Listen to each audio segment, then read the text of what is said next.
Hello everyone. Industry 4.0 is at an inflection point in the Indian manufacturing industry. After telecom and fintech, India has the opportunity and potential to leapfrog other economies in the adoption of Industry 4.0. This is because of two reasons in my view.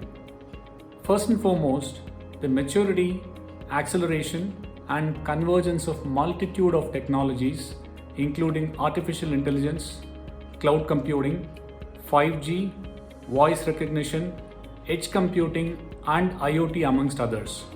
So there is the seamless confluence of information technology IT and operations technology OT.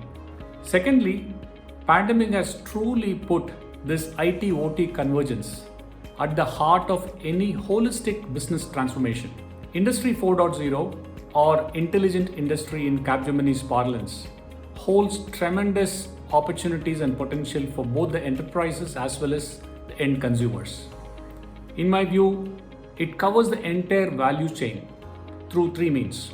First and foremost, creating a hyper-personalization and revolutionizing end consumers' experience. Secondly, it lays the foundation for a sustainable, agile, and efficient enterprise. And thirdly, it creates new value through innovative business and revenue models. Capgemini is extremely proud to be collaborating with NASSCOM COE in creating a research report to assess the adoption of Industry 4.0 in the Indian manufacturing sector. I am truly excited to announce the launch of this report. I am very confident that this report would help in the widespread adoption of Industry 4.0, propelling Indian manufacturing towards its $1 trillion goal by 2025. Thank you very much.